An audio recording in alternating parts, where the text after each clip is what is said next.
अस्सलामुअलैकुम व्यूअर्स, सस्ती हांडी ते जी आया हूँ। आज मैं आपके लिए बहुत मज़ेदार रेसिपी लेकर हाजिर हूँ। जी हाँ, आज हम बनाने जा रहे हैं मछली का बारबेक्यू। इससे पहले अगर आपको हमारी रेसिपीज पसंद आ रही हैं तो जल्दी से हमारा चैनल सब्सक्राइब कर लें, बेल का आइकन दबा लें ताकि आने वाली तमाम नई वीडियोज़ का नोटिफिकेशन आपको मिल सके। चलिए आइए शुरू करते हैं। बिस्मिल्लाहिर्रहमानिर्रहीम। जी तो व्यूअर्स, मछली का बारबेक्यू बनाने के लिए हमें जिन अज्जा की ज़रूरत है उसके लिए मैंने 1 किलो मछली है जिसे मैंने धोकर अच्छी तरह साफ़ कर लिया है। 3 से 4 टेबलस्पून मछली का मसाला, 1 टेबलस्पून बेसन, 3 से 4 टेबलस्पून घी की ज़रूरत है। जी तो व्यूअर्स, अब हम मछली को मैरिनेट कर लेते हैं। इसके लिए हम सबसे पहले मसाला डालेंगे, उसके बाद अब हम इसमें घी डालेंगे। घी डालने के बाद अब हम हाथ की मदद से इसको अच्छे तरीके से मिक्स करेंगे। मछली को मसाला हमने अच्छे तरीके से लगाना है। मैरिनेशन का टाइम हमने 20 से 25 मिनट रखना है और ज़्यादा भी रख सकते हैं। जितना ज़्यादा टाइम होगा इतनी ज़्यादा टेस्टी बनेगी। जी तो व्यूअर्स, आप देख सकते हैं मछली को मसाला दोनों साइड से अच्छे तरीके से लग चुका है। मछली की मैरिनेशन कंप्लीट हो जाए फिर आपसे मिलती हूँ। जी तो व्यूअर्स, हमारी मैरिनेशन कंप्लीट हो गई है। जी तो व्यूअर्स, अब हम मछली को ग्रिल पर लगा लेते हैं। ग्रिल पर लगाते वक्त आपने इस बात का ख्याल रखना है कि बड़े पीसीज आपने पहले रखने हैं और छोटे पीसीज को आपने साइडों पे रखना है। इस तरह लगाने से आपका बारबेक्यू अच्छा बनेगा। यहाँ पर मैंने पीसीज छोटे छोटे करवाए हैं।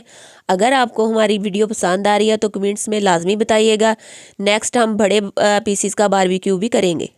जी तो व्यूअर्स, यहाँ पर एक बात आपको और बताती चलूँ, मछली को मैरिनेट करते वक्त आपने इस बात का ख़ास ख्याल रखना है कि आपने मसाला जात में घी का इस्तेमाल करना है, ऑयल का इस्तेमाल नहीं करना, क्योंकि ऑयल की वजह से मछली बाहर से हार्ड हो जाती है और अंदर से अच्छी तरह से कुक नहीं होती।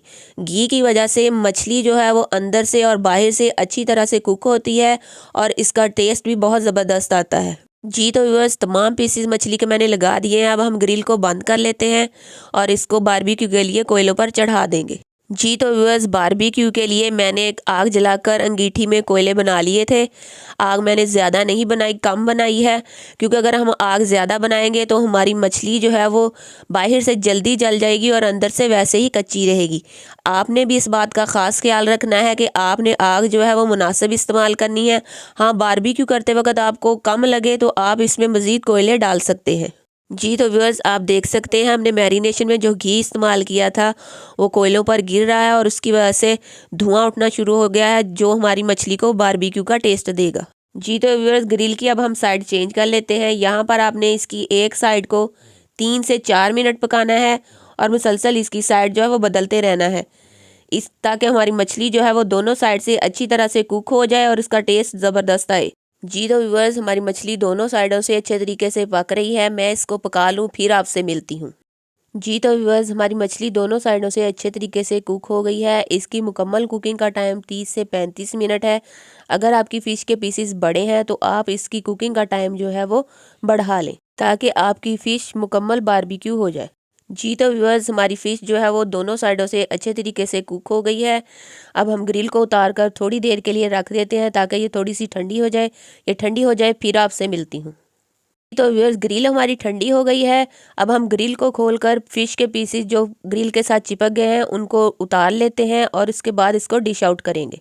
जी तो व्यूअर्स, हमारी आज की रेसिपी मछली का बारबेक्यू तैयार है। आप देख सकते हैं इसका कलर कितना ज़बरदस्त आया है। अगर आपको हमारी रेसिपीज़ पसंद आ रही हैं तो जल्दी से हमारा चैनल सब्सक्राइब कर ले, बेल का आइकन दबा लें ताकि आने वाली तमाम नई वीडियोज़ का नोटिफिकेशन आपको मिल सके। दुआओं में याद रखिएगा। ढेर सारी दुआओं के साथ। अल्लाह हाफिज़।